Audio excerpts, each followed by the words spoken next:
Chapter 111 Alam Jembatan Spiritual.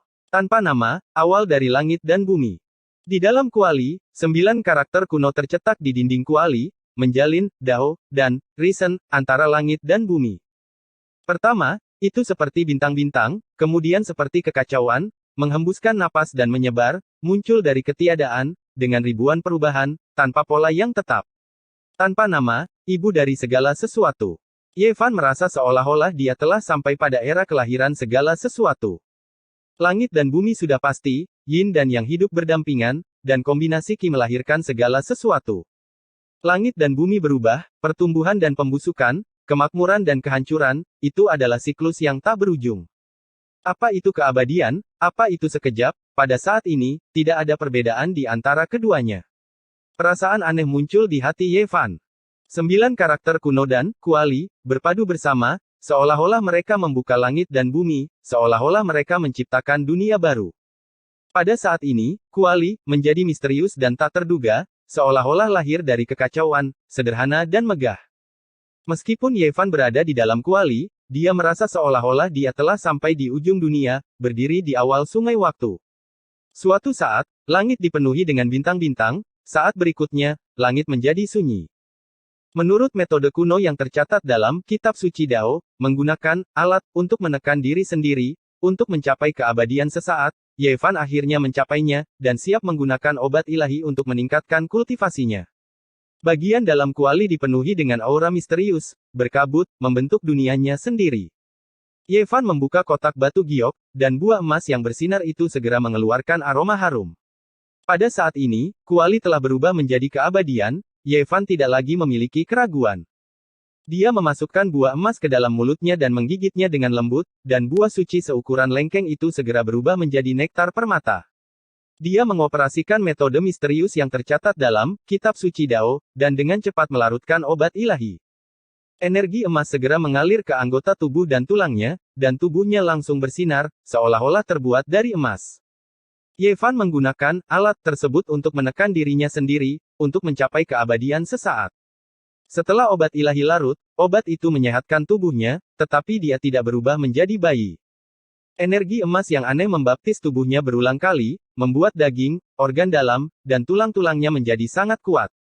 Namun, yang mengejutkannya adalah bahwa meskipun metode misterius yang tercatat dalam Kitab Suci Dao beroperasi, metode tersebut tidak dapat memandu energi emas ke dalam lautan kepahitan. Bagaimana ini bisa terjadi? Waktu berlalu perlahan, dan sebuah energi aneh perlahan-lahan mengalir ke seluruh tubuhnya. Setiap inci dari daging dan darahnya dibaptis, secara bertahap menyehatkan cangkang dagingnya. Fisiknya terus meningkat, dan tubuhnya menjadi semakin kuat. Mengapa tidak mengalir ke laut kepahitan? Ye Fan bingung. Tiba-tiba, energi keemasan yang aneh mulai mengalir ke arah ruang di antara alisnya. Bagaikan tetesan air, energi ini menyatu ke dalam ruang di antara kedua alisnya dari segala arah.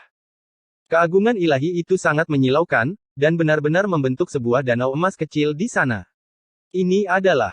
Pada saat ini, Ye Fan merasa bahwa indera spiritualnya telah meningkat secara signifikan. Kelima inderanya menjadi sangat tajam, dan dunia di dalam kuali tampaknya menjadi hidup. Pada akhirnya, sebagian besar energi emas berkumpul di antara kedua alisnya, membentuk danau emas kecil di sana. Hanya sebagian kecil energi yang merembes ke dalam tubuhnya. Kultivasinya tidak meningkat, tetapi indera keilahiannya menjadi sangat kuat. Saya mengerti sekarang. Legenda itu benar. Ye Fan sepertinya tiba-tiba memikirkan sesuatu dan bergumam pada dirinya sendiri, ada 9 gunung suci di tanah kuno terlarang, dan ada 9 jenis obat dewa yang sama sekali berbeda.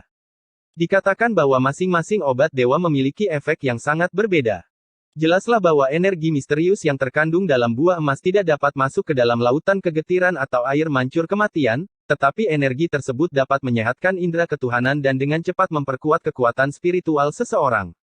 3 tahun yang lalu, Ye Fan diberitahu bahwa tubuh suci orang-orang dahulu tidak dapat dibudidayakan.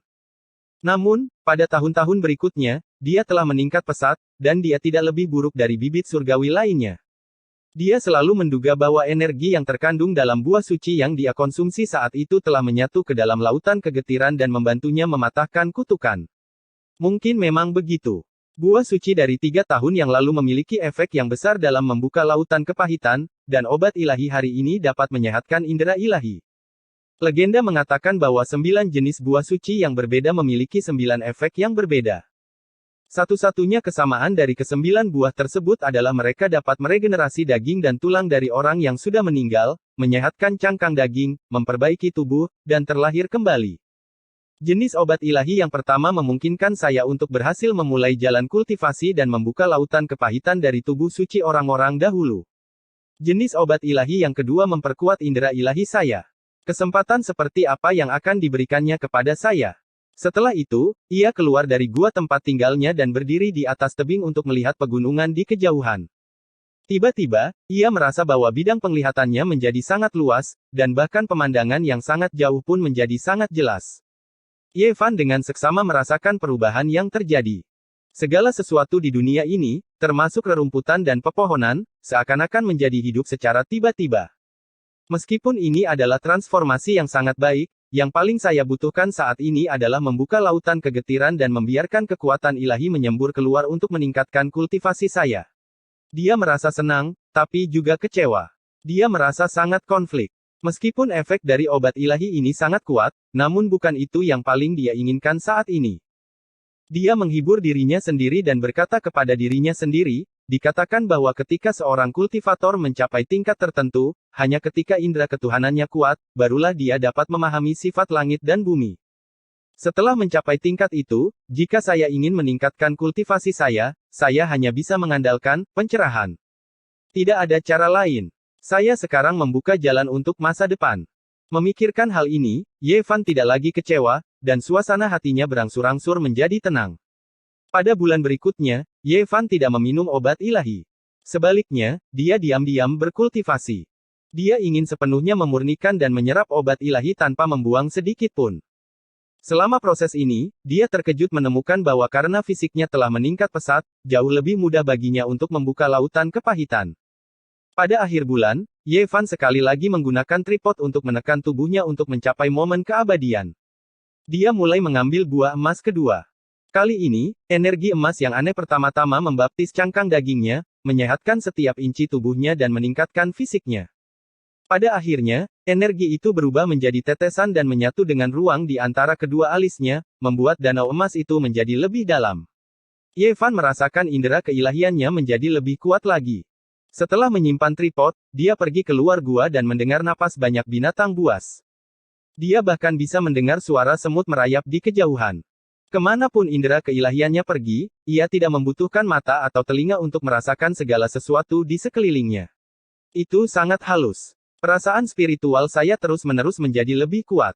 Selain itu, ada perubahan lain yang mengejutkan Ye Fan.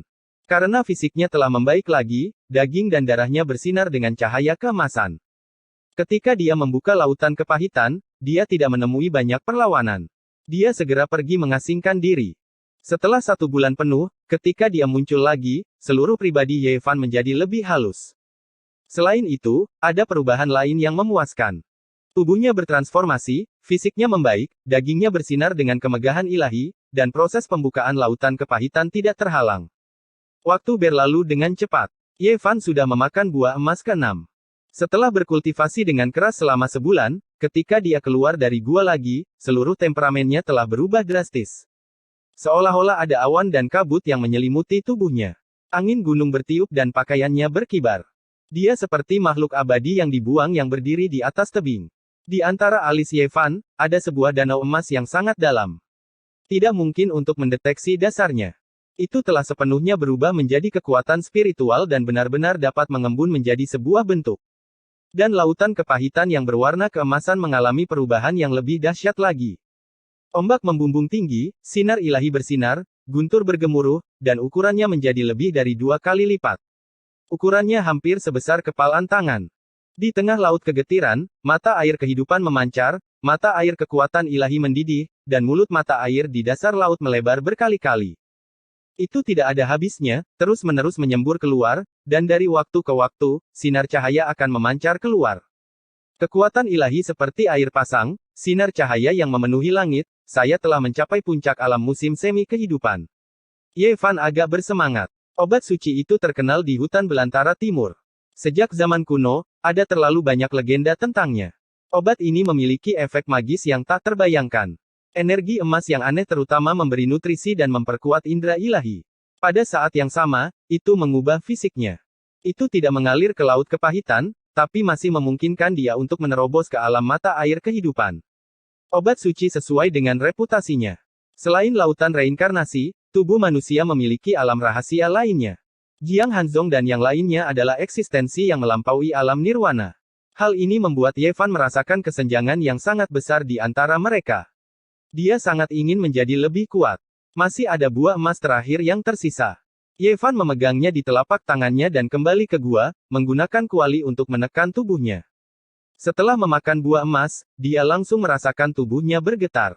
Tulang-tulangnya berderak, dagingnya bergetar, dan organ-organ dalam tubuhnya bergetar. Seluruh tubuhnya merasakan sakit yang luar biasa. Dia mengatupkan giginya, menahan siksaan seperti api penyucian ini. Sama seperti ketika dia dan Pang Bo memakan buah suci untuk pertama kalinya dan berjalan keluar dari tanah suci kuno, mereka kembali ke masa muda mereka. Ini adalah perubahan pada tingkat yang sama, sebuah kelahiran kembali yang sejati. Setelah dibaptis, tulang-tulangnya menjadi seputih batu giok, dan tulang-tulangnya sangat keras, sebanding dengan bilah-bilah senjata ilahi yang tajam. Setelah 5 jeroan dan 6 usus disusupi, mereka sempurna, tanpa sedikit pun kenajisan, seperti senjata ilahi. Setelah permukaan tubuhnya dipelihara, permukaannya berkilau dan penuh kilau, nyaris transparan, bersinar dengan kemegahan yang berharga. Tubuh Ye Fan bersinar cemerlang, dan energi keemasan yang aneh berubah menjadi aliran, memasuki ruang di antara alisnya. Cahaya keemasan bersinar, dan danau kecil itu begitu dalam sehingga dasarnya tidak bisa dilihat. Setelah itu, Ye Fan langsung mengasingkan diri. 2 bulan kemudian, suara gemuruh datang dari dalam gua. Tsunami mencapai langit, dan ada suara guntur. Pada saat yang sama, pelangi bermunculan. Pada saat ini, lautan kepahitan keemasan Ye Fan meluas hingga seukuran kepalan tangan, dan pelangi yang cerah menggantung tinggi di atas, melintasi langit. Itu sangat brilian. Dia akhirnya membentuk segmen kecil dari meridian ilahi, yang menggantung di atas lautan kepahitan.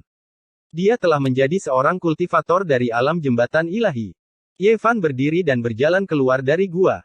Tidak ada gelombang energi yang kuat yang datang darinya, dan dia tidak terlihat sangat elegan dan keluar dari dunia ini. Sebaliknya, dia terlihat sangat lembut, seperti anak laki-laki di sebelahnya. Tidak ada yang luar biasa tentang dia, dan ada lebih banyak pesona polos dan sederhana. Dia tidak bergerak, dan dia tidak menguji tingkat kultivasinya saat ini karena tidak perlu melakukannya. Dia sudah mengetahuinya. Hati Ye Fan sangat tenang.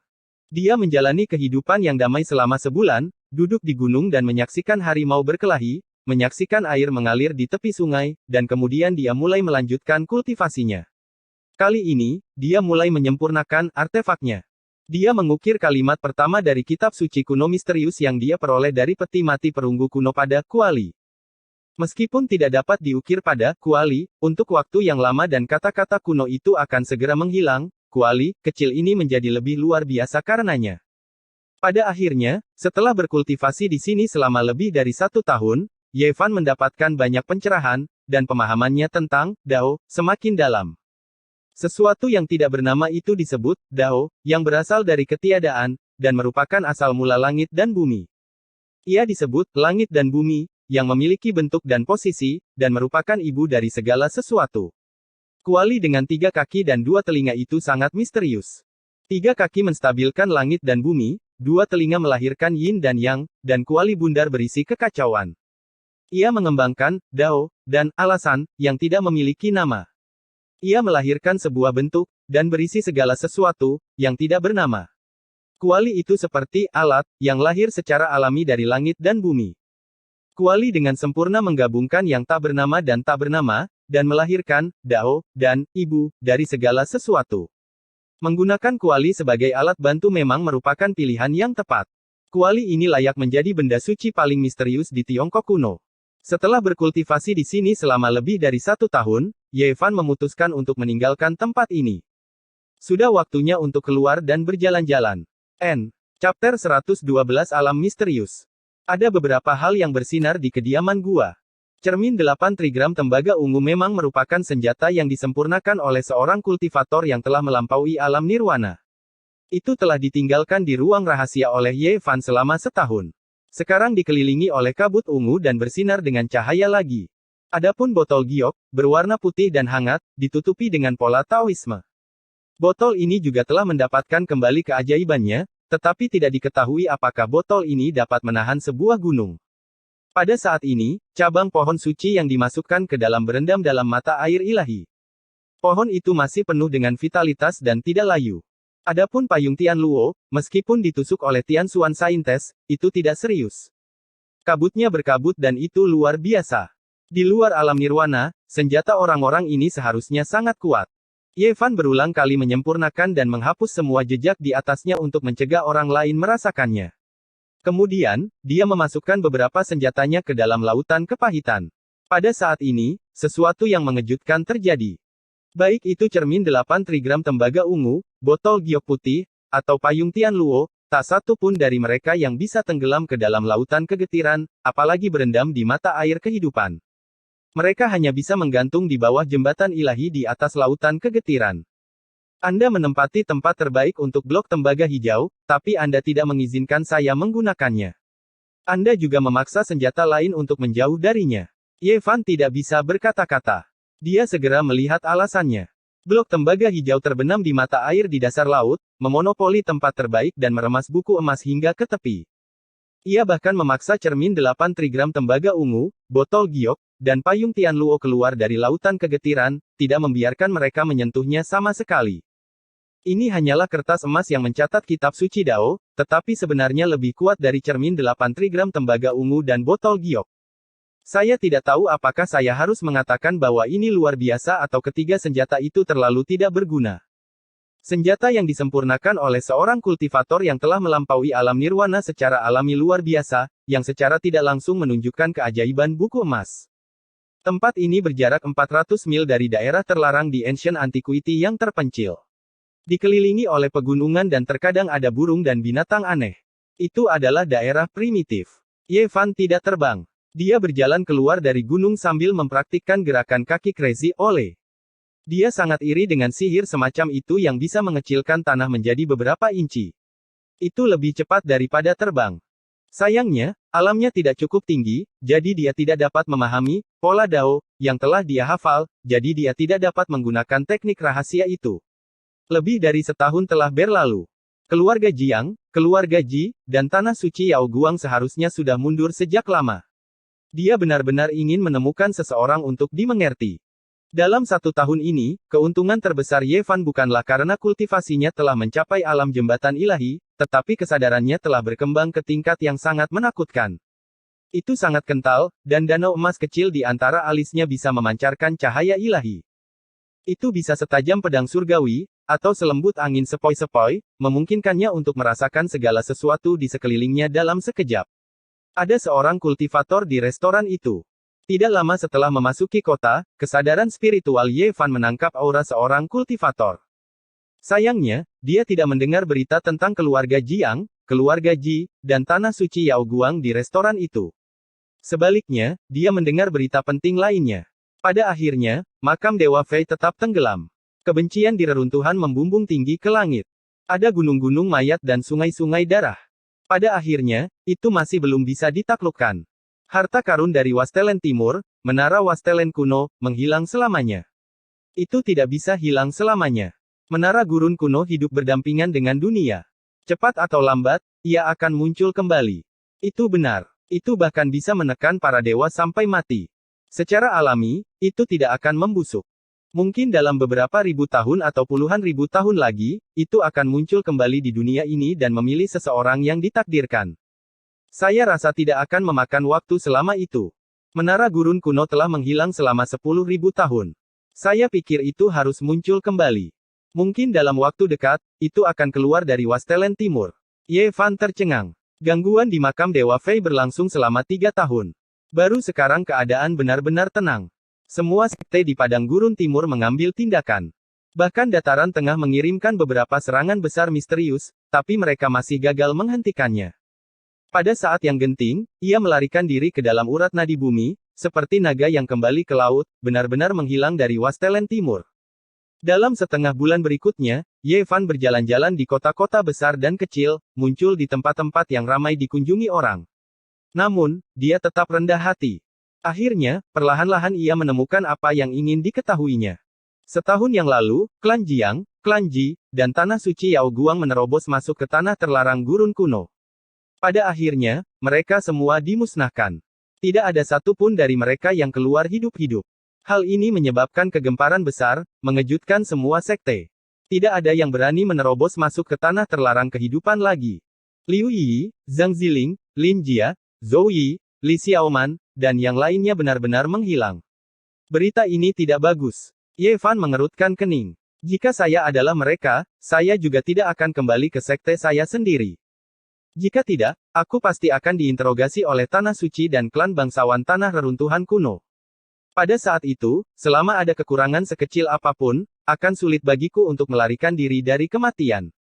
Ye Fan merasa bahwa keenam orang itu tidak mati. Mereka pasti melihat bahwa situasinya tidak baik, jadi mereka langsung melarikan diri. Kemungkinan besar kita akan bertemu lagi di masa depan. Ye Fan juga merasa tidak perlu tinggal di negeri Yan. Tidak ada sekte yang kuat atau klan bangsawan kuno di sini. Hanya ada 6 surga terberkati, yang tidak signifikan di mata sekte-sekte besar. Tempat ini tidak memiliki peluang. Dia harus menjelajahi alam rahasia lain di luar laut reinkarnasi. Dia harus meninggalkan tempat ini. Aku harus bergabung dengan Tanah Suci atau klan bangsawan Tanah Reruntuhan Kuno untuk mendapatkan metode kultivasi alam rahasia lainnya. Buku emas hanya mencatat metode kultivasi dari alam rahasia lautan reinkarnasi. Itu masih jauh dari cukup. Ye Fan tidak pernah berpikir bahwa dia bisa mengumpulkan kitab suci Dao secara lengkap. Itu sangat tidak realistis. Kitab itu telah dirusak oleh seseorang puluhan ribu tahun yang lalu. Sekarang, tidak ada yang bisa mengatakan dengan pasti di mana halaman-halaman kitab suci Dao berada. Tanah Suci dan klan bangsawan gurun kuno semuanya memiliki kitab suci kuno misterius yang tidak kalah dengan kitab suci Dao. Dia ingin memulai dari aspek ini. Dia bisa mengembangkan kitab suci Dao di alam rahasia laut reinkarnasi, dan dia bisa mengembangkan kitab suci kuno Tanah Suci di alam rahasia lainnya. Saya masih punya waktu. Saya tidak perlu khawatir tentang metode budidaya lanjutan. Ye Fan telah mencapai alam jembatan ilahi, dan masih ada alam paramita di depannya. Dia tidak tahu kapan dia bisa menyeberang. Dia harus mencapai alam paramita sebelum dia bisa menjelajahi alam rahasia lain dari tubuh manusia. Alam paramita adalah titik akhir dari alam rahasia lautan reinkarnasi. Itu adalah titik awal dari alam rahasianya. Tanah Sunyi Timur sangat luas dan tak terbatas. Ada banyak sekali negara, dan dikatakan bahwa ada 7 zona terlarang untuk kehidupan. Sejauh ini saya hanya melihat 1 zona terlarang dari tanah terpencil kuno. Saya benar-benar tidak tahu seperti apa zona terlarang lainnya. Ye Fan merasa bahwa tidak mungkin baginya untuk masuk lebih dalam ke tanah sunyi kuno dalam waktu singkat. Itu terlalu berbahaya. Dengan kekuatannya saat ini, mustahil baginya untuk memetik obat suci jenis ketiga. Akan sangat sulit baginya untuk berhasil lagi. Kitab suci kuno yang misterius dari Tanah Suci dan klan bangsawan Tanah Terlantar Kuno, 7 zona terlarang untuk kehidupan, tanah terpencil timur yang luas. Semuanya layak untuk saya jelajahi. Namun, sebelum dia pergi, dia merasa bahwa ada kebutuhan baginya untuk melakukan perjalanan ke surga kekosongan roh dan mengambil barang-barang yang hilang di sana. Saat itu, karena dia tidak cukup kuat, dia melarikan diri untuk menyelamatkan nyawanya dan tidak peduli untuk mengambil barang-barang itu. Sekarang dia telah mencapai alam jembatan ilahi, dia secara alami percaya diri. Dalam 3 tahun terakhir, surga kekosongan roh tidak bisa tenang. Makam Kaisar Iblis di reruntuhan menarik sekte yang tak terhitung jumlahnya dari Tanah Sunyi Timur. Darah mewarnai Tanah Iblis menjadi merah, mayat-mayat menumpuk di kolam yang dingin, dan kebencian membumbung tinggi. Ketika semuanya berakhir, sosok yang tak tertandingi melakukan teknik ilahi yang misterius dan tak terduga dan akhirnya memurnikan reruntuhan. Jika tidak, surga roh kosong hanya dapat memindahkan sekte-sekte mereka. Ketika dia tiba di gerbang Gunung Spirit Void Paradise, Ye Fan merasa sedikit emosional. Saat itu, dia dianggap memiliki tubuh yang tidak berguna dan tidak ada yang mau menerimanya. Alasan dia bisa datang ke sini sepenuhnya karena Pangbo. Pangbo, tunggu sampai aku memiliki kekuatan yang cukup, aku pasti akan menyelamatkanmu. Di surga kehampaan roh, awan dan kabut samar-samar terlihat.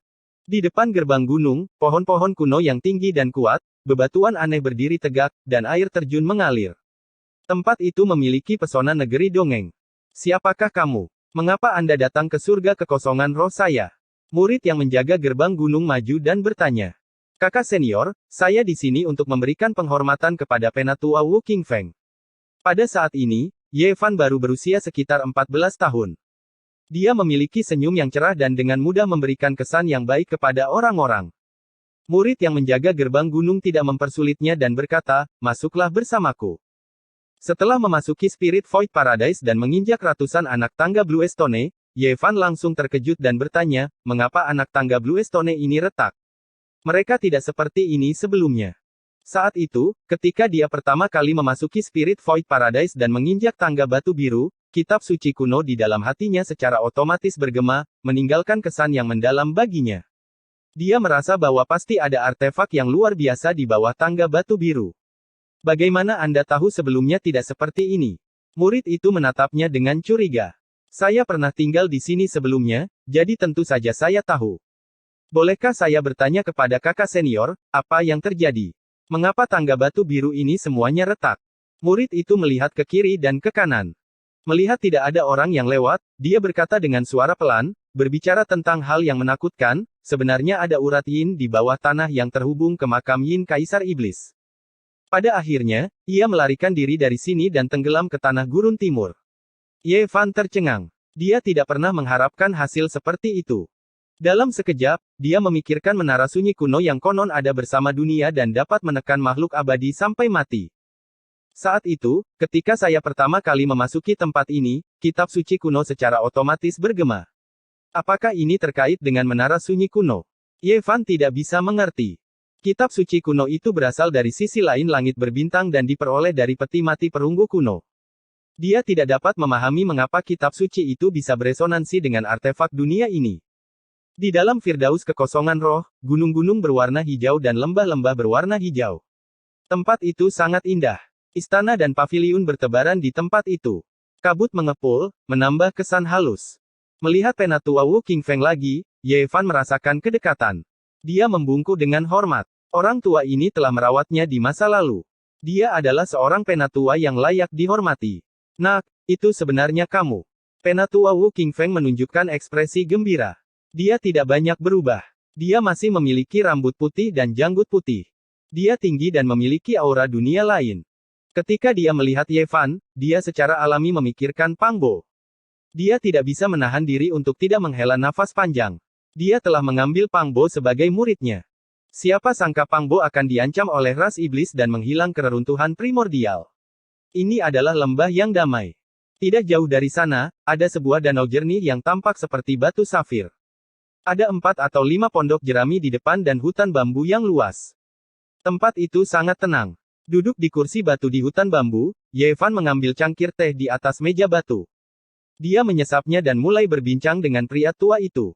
Ketika Penatua Wu Qingfeng mendengar Ye Fan bertanya tentang alam rahasia lain dari tubuh manusia, dia menatapnya dengan heran dan berkata, "Nak, jangan menggigit lebih dari yang bisa kamu kunyah.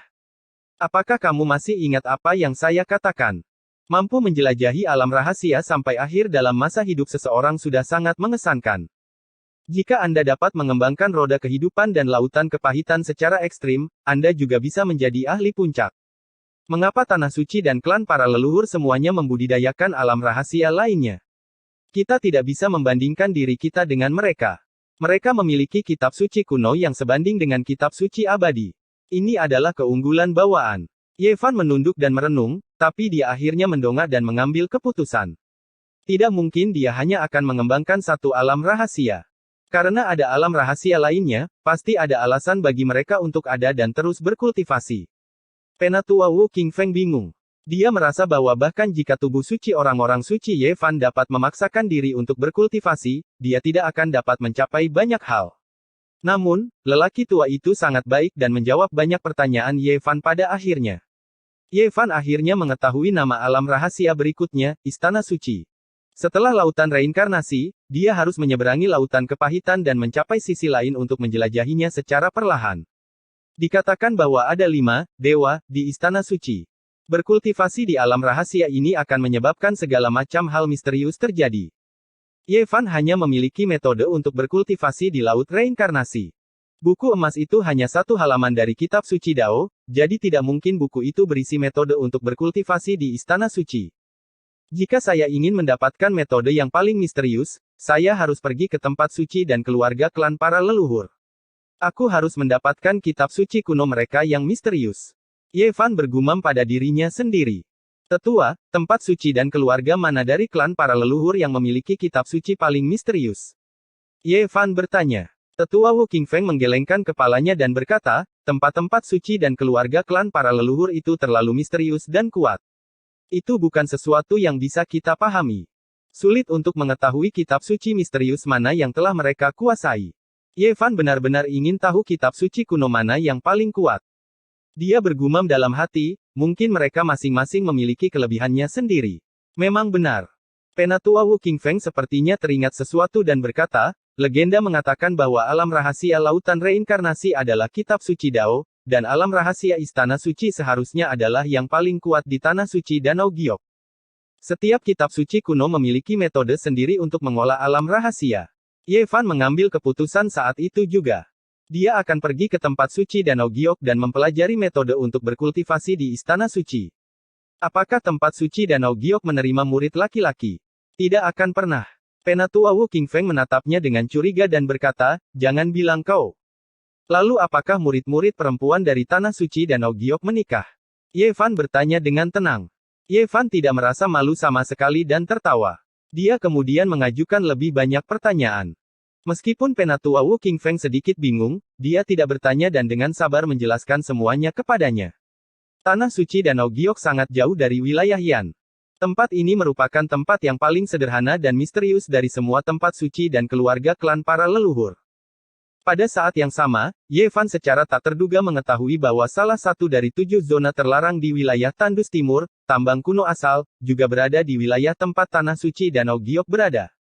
Tentu saja, apa yang disebut wilayah yang sama, ini hanya relatif terhadap wilayah Tandus Timur yang luas. Pada kenyataannya, jarak antara keduanya lebih dari 10.000 mil. Keluarga Jiang juga berada di wilayah itu, dan jaraknya 30.000 mil dari tambang kuno asal. Apa yang disebut wilayah yang sama sebenarnya sangat luas. Bagaimanapun, wilayah Tandus Timur terlalu besar. Asal-usul tambang kuno. Ini adalah pertama kalinya Ye Fan mendengar tentang zona terlarang ini. Sebagai salah satu dari 7 zona terlarang di wilayah Tandus Timur, tempat ini memiliki latar belakang yang luar biasa. Asal-usul wilayah itu sangat berlimpah. Keluarga Jiang dan Jade Lake Secret Ground keduanya memilih untuk berkembang di wilayah itu tidak terlepas dari hal ini.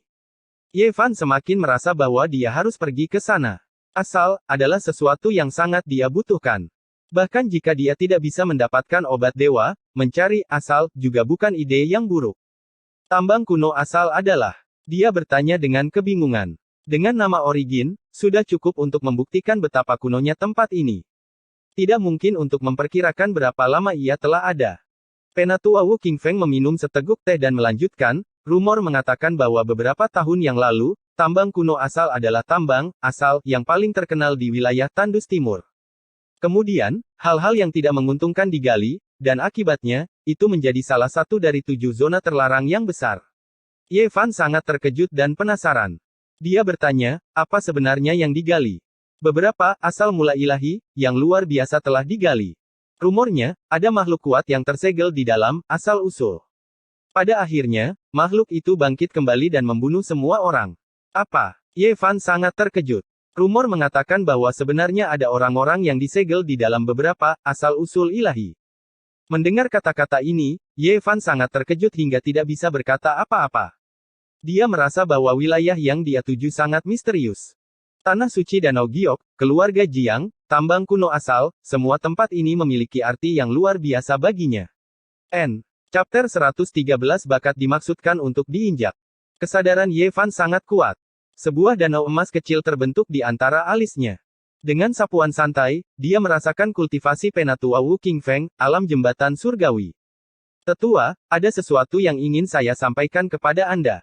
Di sini, ekspresinya berubah menjadi serius dan ia berkata dengan suara pelan, kamu harus menyimpannya dengan baik dan jangan sampai orang lain mengetahuinya.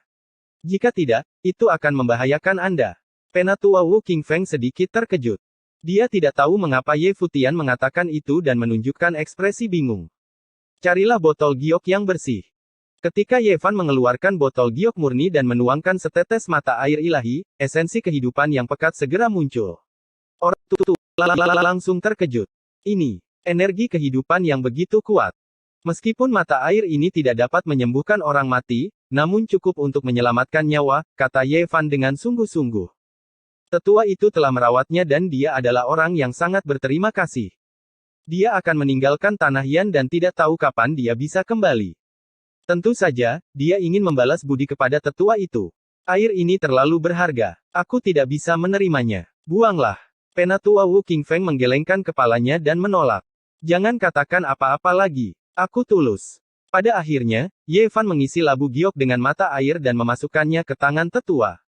Dia mengingatkan lagi, jangan sampai orang lain tahu. Penatua Wu Qingfeng mengamati air dengan seksama dan merasakan energi kehidupan yang tak ada habisnya. Dia tahu itu mungkin memiliki latar belakang yang hebat. Dia memandang Ye Fan dengan bingung dan berkata, ini adalah. Jangan tanya. Tetua itu tidak bisa menebak bahwa air ini berasal dari gunung suci di tanah tandus. Jika dia tahu, dia mungkin akan tercengang. Masalah ini sudah selesai. Aku akan meninggalkan tanah Yan. Tetua, jaga dirimu. Ye Fan membungkuk pada tetua itu. Nah, kamu mau kemana? Apakah kamu benar-benar akan pergi ke tanah suci Danau Giok? Penatua Wu Qingfeng menatapnya dan menasihati dengan tulus, tanah suci Danau Giok berjarak ribuan gunung dan sungai dari tanah Yan. Itu terlalu jauh. Manusia tidak akan bisa sampai di sana sepanjang hidup mereka. Jangan ambil risiko. Bahkan jika Anda sampai di sana, saya khawatir. Jangan khawatir. Saya punya rencana sendiri. Bahkan jika saya tidak pergi ke sana, saya masih akan berkeliling dunia. Tanah tandus timur begitu luas. Jika saya tidak pergi ke sana, saya akan membuang-buang waktu. Kemudian, Ye Fan bertanya kepada tetua tersebut apakah benda-benda yang ditinggalkannya di dalam gua reruntuhan roh masih ada di sana. Oke, saya akan berjalan-jalan di luar. Ye Fan hendak pergi, jadi dia ingin melihat reruntuhan primal. Reruntuhan ini berada tepat di sebelah reruntuhan roh surga, dan keduanya pada awalnya merupakan satu kesatuan. Dilihat dari kejauhan, gunung-gunung di depan mereka telah runtuh, dan tanaman-tanaman telah layu. Tempat itu sunyi dan sunyi. Pegunungan dan lembah yang hijau telah berubah menjadi bumi yang hangus, dan tanaman di sini sudah lama kehilangan vitalitasnya. Tempat ini sebenarnya telah menjadi tanah tandus, dan itu seperti perbedaan antara langit dan bumi ketika dipenuhi dengan vitalitas di masa lalu.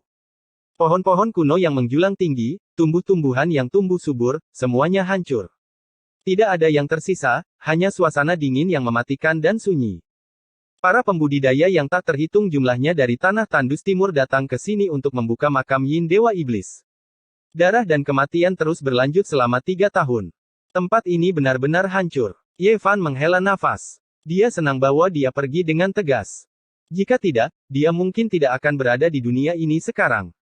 Di kejauhan, gunung-gunung yang hancur merekam hal-hal mengerikan yang telah terjadi dalam 3 tahun terakhir. Memikirkan kekuatan destruktifnya saja sudah membuat bulu kuduk merinding. Pang Bo menghilang di sini. Aku ingin tahu di mana dia sekarang. Ye Fan datang ke Gunung Lima Jari. Sayangnya, dia tidak menemukan apapun. Gadis yang sempurna dan para ahli iblis lainnya tidak dapat ditemukan. Kemudian, dia datang ke makam Yin Dewa Iblis. Kolam itu sedalam tinta. Sangat gelap dan menakutkan. Aura suram menyeruak ke langit, membuat matahari menjadi dingin. Hanya punggungan gunung tempat kolam air dingin itu berada yang masih dipertahankan. Gunung-gunung di sekitarnya telah runtuh. Tempat ini berwarna merah tua, benar-benar diwarnai merah oleh darah para pembudidaya. Gunungan mayat telah dibersihkan, tetapi darah kering tertinggal. Noda darah hitam membuktikan kekejaman di masa lalu. Pang Bo, ketika aku memiliki kekuatan, aku akan menemukanmu dan menyelamatkanmu. Ye Fan pergi dan kembali ke gua reruntuhan roh. Di hadapannya, air terjun jatuh dari gunung surgawi yang indah. Air terjun ini seperti air terjun perak yang menggantung di dinding gunung. Beberapa pemuda dan pemudi berdiri tidak jauh dari air terjun. Salah satu dari mereka adalah seorang wanita yang tampak berusia 20-an. Ia mengenakan gaun kuning muda dengan ikat pinggang batu giok yang menonjolkan pinggangnya yang ramping. Tubuhnya yang indah bahkan lebih memikat, dan dia sangat cantik. Ada tahi lalat kecantikan di sudut mulutnya, yang membuatnya terlihat lebih memikat. Ye Fan secara alami mengenali gadis ini. Dia adalah bibit abadi dari gua reruntuhan roh, Lilin. Dia memiliki hubungan yang baik dengan Han Feiyu. 3 tahun yang lalu, dia melawan dia dan Pang Bo di reruntuhan primordial dan membela Han Feiyu. Ada beberapa orang di depan air terjun. Seorang pria muda berusia 20-an berbalik. Saat dia melihat Ye Fan, dia terkejut pada awalnya, lalu mengungkapkan niat membunuhnya. Dia berkata dengan dingin, "Jadi itu kamu. Tahun itu, kamu lolos karena keberuntungan dan masih berani datang ke gua reruntuhan rohku." Pria ini tidak asing lagi. Dia adalah Li Yun. Bakatnya tidak kalah dengan bibit-bibit abadi. Dia selalu berada di sisi Lilin. Ye Fan tersenyum dan berpura-pura tidak mengenal mereka. Dia berkata, "Siapa kamu? Mengapa kamu menghalangi jalanku? Kamu pikir kamu bisa menipu kami dengan berpura-pura gila?" Wajah cantik Lilin terasa dingin. Mata aprikotnya berkedip-kedip dengan cahaya dingin. Dia berkata, "Sudah 3 tahun berlalu. Tidak ada waktu di mana aku tidak ingin bertemu denganmu lagi. Saya tidak pernah menyangka bahwa Anda akan benar-benar berani kembali. Apakah saya begitu memesona sehingga Anda pantas merindukan saya seperti ini? Tentu saja, saya pasti lebih kuat dari pria di samping Anda." Ekspresi Li Yun muram. Dia menatapnya dengan dingin dan berkata, "Kamu adalah sampah yang tidak bisa berkultivasi. Kamu akan mati, namun kamu masih berbicara omong kosong. Apa lagi yang bisa kamu lakukan?" Aku berkata, "Apakah kalian berdua memiliki kebencian sebesar itu di antara kita?" Ye Fan dengan tenang bertanya sambil tersenyum. "Mari kita tidak membicarakan tentang dendam antara kau dan adik Han. Fakta bahwa kau memancing keluar ular tanduk giok di reruntuhan primordial dan menyergap kami adalah sesuatu yang tidak bisa dilupakan. Aku pernah bersumpah bahwa jika aku bertemu dengan sampah sepertimu lagi, aku pasti akan membunuhmu." Li Yun mengingat masa lalu. Ekspresinya seperti balok es, dingin dan menakutkan. Lilin juga menjerit. Segala macam kejadian dari hari itu melayang-layang di benaknya, membuatnya merasa seperti menjadi gila. Di reruntuhan primordial, jika bukan karena tetuahan yang tiba-tiba muncul dan membunuh ular tanduk giok itu, dia dan Li Yun pasti sudah dimakan oleh ular tua itu. Pada saat itu, dia pernah bersumpah bahwa dia akan menggiling tulang Ye Fan menjadi debu. Sekarang, ketika dia secara tak terduga melihatnya lagi, dia sangat tersentuh hingga gemetar. Dia dengan dingin berkata, "Saya tidak pernah berpikir bahwa kita akan bertemu lagi. Kamu bahkan tidak bisa berkultivasi, namun kamu berulang kali menentang kami dan hampir menyebabkan kematian kami. Kamu sampah, hari ini, aku pasti akan membunuhmu." Di sampingnya, para murid muda lainnya, semuanya tampak seakan-akan sedang menonton pertunjukan. Saya memiliki kesan tersendiri terhadapnya. Saat itu, dia bersama dengan bibit abadi Pangbo. Kemudian, mereka berdua menghilang pada saat yang bersamaan. Itu benar. Saya juga ingat. Mereka pernah memukuli Han Feiyu sampai setengah mati dan melemparkan beberapa orang ke dalam kolam lumpur. Lilin dan Li Yun maju ke depan pada saat yang bersamaan. Wajah mereka membawa senyum kejam. Mereka berdua masih memiliki pemahaman tentang Ye Fan dari beberapa tahun yang lalu. Tidak mungkin bagi mereka untuk mengetahui bahwa dia sudah menjadi pembudidaya alam jembatan ilahi. "Saya ingin melihat adegan dia berlutut dan memohon ampun," kata Lilin. Dia merasa bahwa secara langsung membunuh Ye Fan tidak akan memberinya kepuasan balas dendam. Hanya dengan mempermalukannya dia akan merasa puas. "Kenapa kamu tidak berlutut?" Li Yun dengan dingin berteriak. Dia maju dengan langkah besar dan menatap Ye Fan dengan ekspresi dingin. "Di dunia ini, tidak ada seorang pun yang layak untuk saya berlutut. Hanya kalian berdua." Ye Fan dengan acuh tak acuh menyapu pandangannya ke arah mereka. Lilin adalah seorang bibit dan Li Yun berbakat. Setelah 3 tahun, mereka berdua telah mencapai alam mata air kehidupan. Sangat sedikit orang yang berani menyinggung perasaan mereka. Mereka selalu dipuji sebagai orang jenius oleh orang-orang di sekitar mereka. Sekarang mereka diejek oleh sampah di mata mereka, wajah mereka secara alami berubah menjadi hijau. "Jika saya menyuruh Anda berlutut, Anda tidak punya pilihan selain berlutut." Li Yun langsung menendang lutut Ye Fan. Seberapa kuat seorang pembudidaya alam mata air kehidupan? Jika dia menginjak lutut seorang manusia, tulangnya pasti akan hancur. Bahkan jika ada 100 sampah sepertimu, itu tidak akan cukup.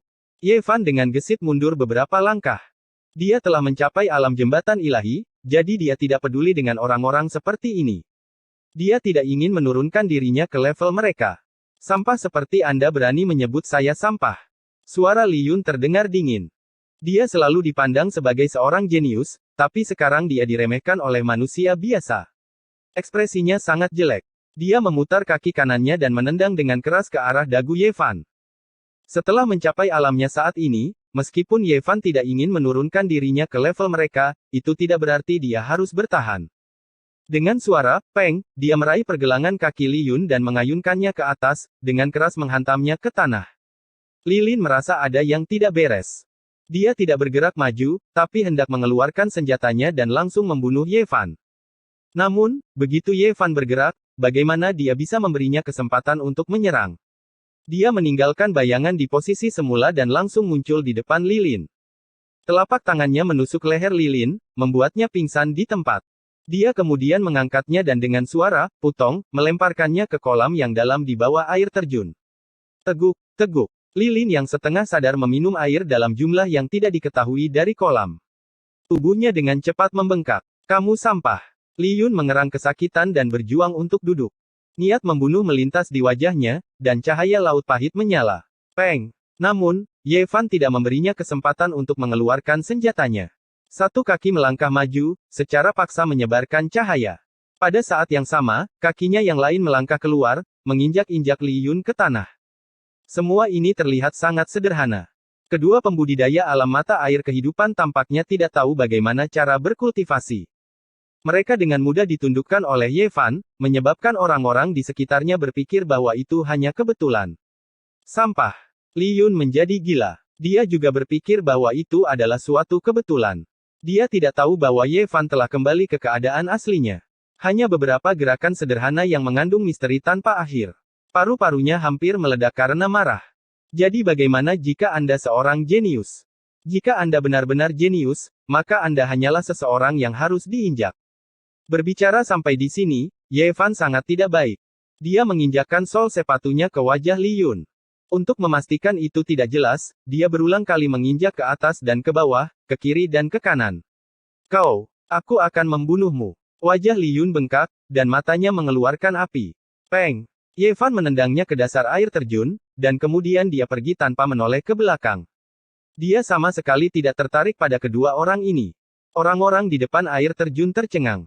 Melihat Ye Fan berjalan pergi, dan kemudian melihat dua orang yang tidak sadarkan diri di dalam air, mereka tidak bisa mempercayai mata mereka. Ye Fan datang ke kediaman Penatua Wu Qingfeng dan menunggu beberapa saat sebelum orang tua itu kembali. Apakah Anda masih memiliki barang-barang yang saya tinggalkan di sini? Penatua Wu Qingfeng mengerutkan kening dan berkata, masih ada di sini, tapi... Ada apa? Ye Fan sedikit bingung. Mungkinkah ada orang yang ingin mengambilnya untuk dirinya sendiri dan tidak mengembalikannya kepada saya? Ye Fan bertanya. Sebagai seorang penatua dari Spirit Ruin Paradise, Penatua Wu Qingfeng secara alami merasa malu. Dia menarik tangan Ye Fan dan berkata, ikutlah denganku, aku akan membantumu mendapatkannya kembali. Siapa yang mau menyimpan barang-barang saya? Bukankah artefak perunggu yang rusak itu sudah dihancurkan? Mereka pada dasarnya tidak berharga. Ini adalah Penatua Han Yishui. Beliau memiliki minat khusus dalam bidang pandai besi dan telah meneliti lampu perunggu, vajra, dan plakat perunggu kuil agung Lei Yin sejak lama. Penatua Han. Ye Fan terkejut dan segera menanyakan detailnya. Seperti yang dia duga, Penatua Han Yishui adalah kakek Han Feiyu. Penatua Han adalah paman buyut Han Feiyu. Ye Fan sudah lama mendengar bahwa kakek Han Feiyu juga merupakan sesepuh dari Spirit Ruin Paradise. Lembah tempat Han Yishui tinggal sangat tenang dan hidup. Lembah itu dipenuhi dengan pepohonan hijau, batu-batu aneh, jembatan, dan paviliun. Itu adalah pemandangan yang indah. Di sebuah paviliun, 3 orang tua sedang duduk di sana sambil minum teh. Ketika mereka melihat Penatua Wu Qingfeng dan Ye Fan berjalan mendekat, pria tua kurus berwajah pucat itu langsung mengerutkan kening. Tetua Han, saya telah membawa anak ini ke sini. Kembalikan artefak perunggu kepadanya. Han Yishui yang berwajah pucat mengukur Ye Fan beberapa kali, lalu menatap Wu Qingfeng dan berkata dengan acuh tak acuh, bukankah artefak perunggu itu adalah murid sekte saya, Pang Bo? Bagaimana itu bisa berhubungan dengannya? Kamu. Ekspresi Penatua Wu Qingfeng berubah. Ye Fan juga merasa tidak nyaman dan berkata, Penatua Han Yishui, bagaimana Anda bisa berkata seperti itu? Beberapa artefak perunggu adalah milik saya, dan beberapa milik Pang Bo. Sekarang Pang Bo hilang dan saya adalah sahabatnya, bagaimana Anda bisa mengatakan bahwa saya tidak memiliki hubungan keluarga dengannya? Wajah Han Yishui langsung menjadi gelap dan dia berkata dengan dingin, siapa kamu? Tempat ini dipenuhi dengan para tetua dari Spirit Ruin Paradise, dan basis kultivasi mereka semua berada di alam jembatan ilahi. Apa yang kita bicarakan adalah teknik rahasia psi. Bagaimana mungkin manusia biasa seperti Anda menginjakkan kaki di tempat ini? Keluar dari sini. Ekspresi Penatua Wu Qingfeng langsung berubah menjadi jelek dan dia berkata, Han Yishui, apa yang kamu maksud dengan ini? Ye Fan juga marah. Dia tidak menyangka Han Yishui akan bertindak dengan cara yang merendahkan dan benar. Dia tidak hanya mengambil artefak Buddha untuk dirinya sendiri, dia bahkan mengejeknya seperti ini. Saya di sini hanya untuk mengambil kembali apa yang menjadi milik saya. Ekspresi Ye Fan tenang saat dia menatap Han Yishui dan berkata, Tetua Han, tolong kembalikan artefak perunggu itu kepada saya. Apa hubungan artefak perunggu dengan Anda? Han Yishui melirik ke arahnya dan berkata, saya sudah menjelaskannya. Itu adalah milik murid sekte saya, Pang Bo. Sekarang dia telah hilang, barang-barangnya secara alami menjadi milik Spirit Ruin Paradise. Mengapa Anda, sebagai orang luar, ikut terlibat? Anda tidak pernah bergabung dengan sekte saya, jadi Anda tidak memiliki hak untuk berbicara.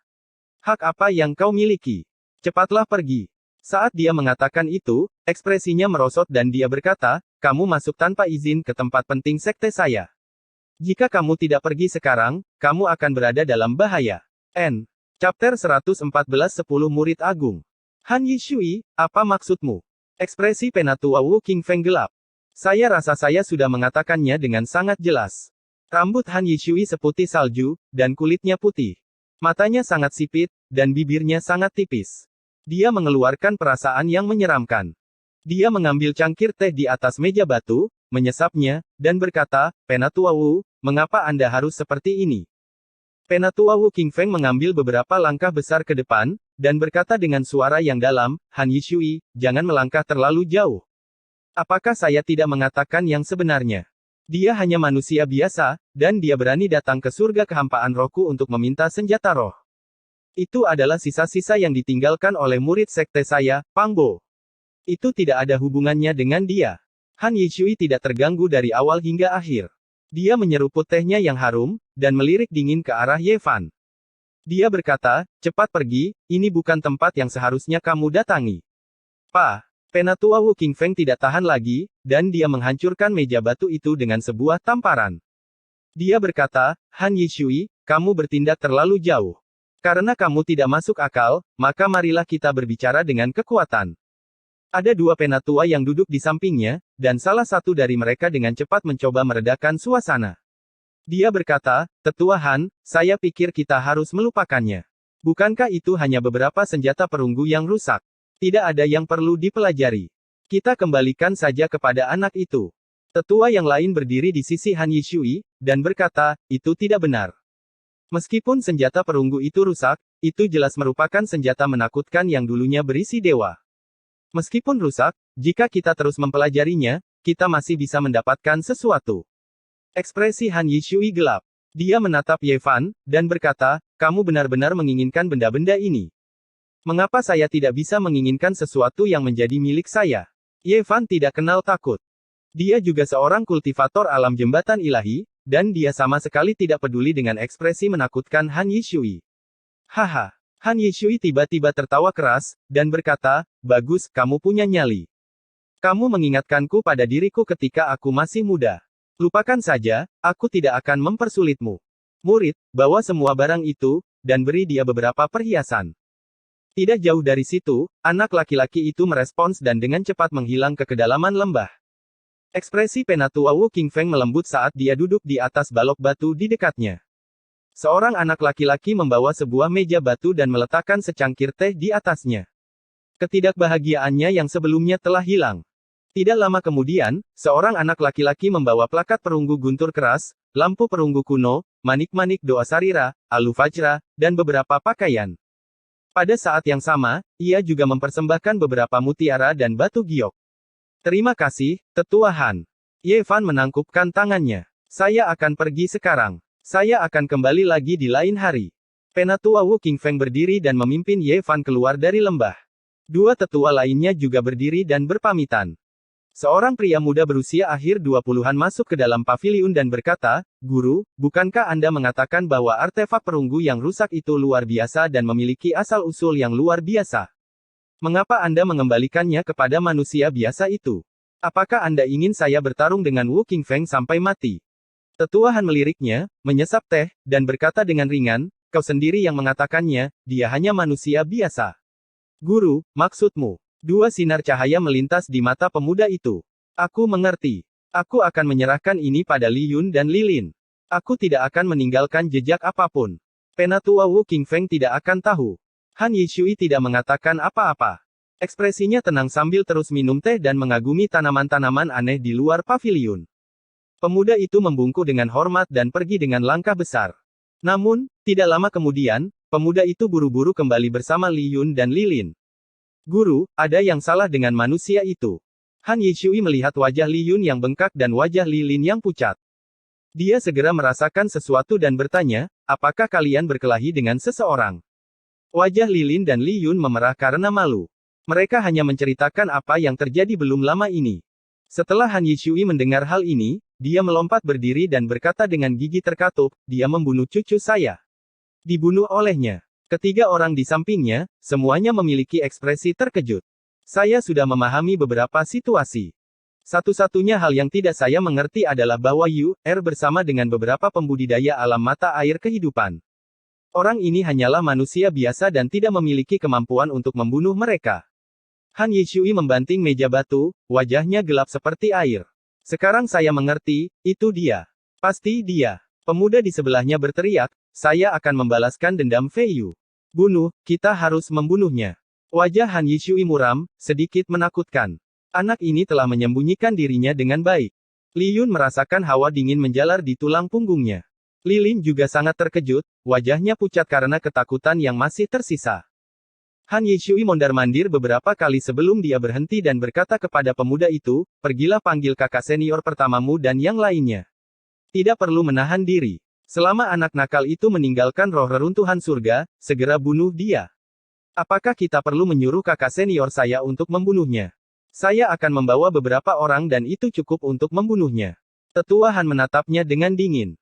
Anak ini membunuh seorang pembudidaya alam mata air kehidupan setahun yang lalu. Kau belum berhasil menembus alam jembatan ilahi. Tanpa kakakmu, aku tidak akan bisa tenang. Apakah dia benar-benar menakutkan? Saya juga berharap bahwa dia hanyalah manusia biasa, tapi kenyataannya dia tidak sederhana. Jika bukan karena usianya yang masih muda, aku bahkan akan curiga bahwa dia telah menembus alam jembatan ilahi. Mendengar ini, ketiga orang di sampingnya, semuanya menghirup udara dingin. Ekspresi Han Yishui tidak menentu. Akhirnya, dia mengangkat kepalanya dan berkata, keluarkan kakak perempuanmu yang kedua juga. Jangan biarkan dia mengasingkan diri lagi. Apa? Pemuda berusia 27 atau 28 tahun itu sangat terkejut dan berkata, kakak tertua saya dan kakak kedua saya adalah praktisi yang kuat dari alam jembatan ilahi. Satu orang saja sudah cukup, mengapa harus dua orang? Biarkan dia pergi dengan kakak seniormu. Aku hanya bisa merasa nyaman dengan dua ahli alam jembatan ilahi. Tidak hanya itu, kalian bersepuluh akan pergi bersamaku kali ini. Ekspresi Han Yishui gelap dan menakutkan. Jangan pernah meremehkan lawan Anda. Bahkan seekor singa pun menggunakan kekuatan penuhnya untuk menangkap seekor kelinci.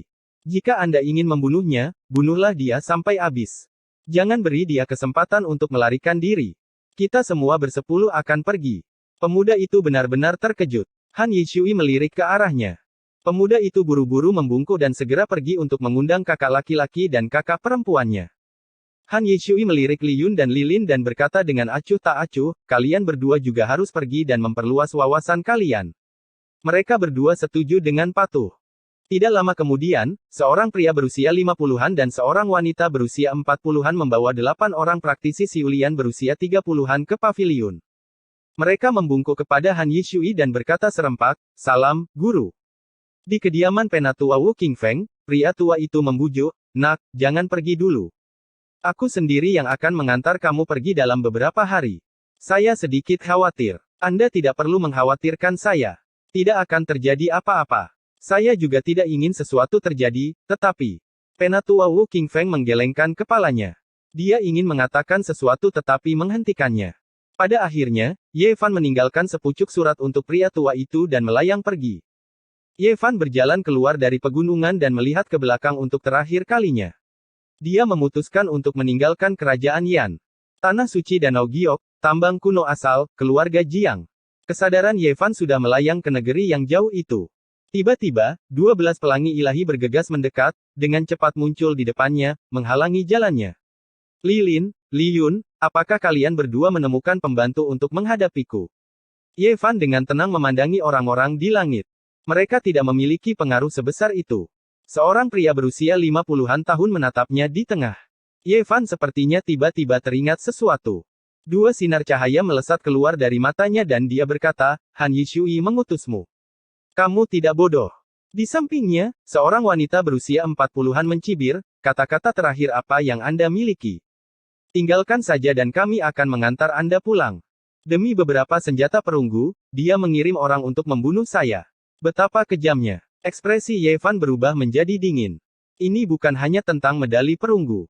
Anda membunuh Han Feiyu, dan saya harus menyelesaikan masalah ini. Saya ingin meninggalkan kerajaan Yan dengan damai, tetapi sepertinya saya akan menimbulkan badai. Hahaha. Banyak orang di langit tertawa. Kamu pikir kamu siapa? Kamu berbicara dalam tidurmu bahkan di pintu kematian. Sungguh menggelikan. Aku benar-benar tidak tahu mengapa guru mengirim kami semua keluar. 10 ahli untuk membunuh seorang anak nakal, itu benar-benar.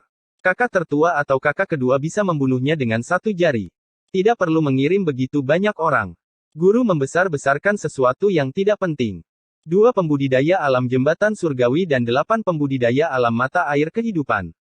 10 ahli yang datang untuk membunuhku, mereka benar-benar menganggapku hebat.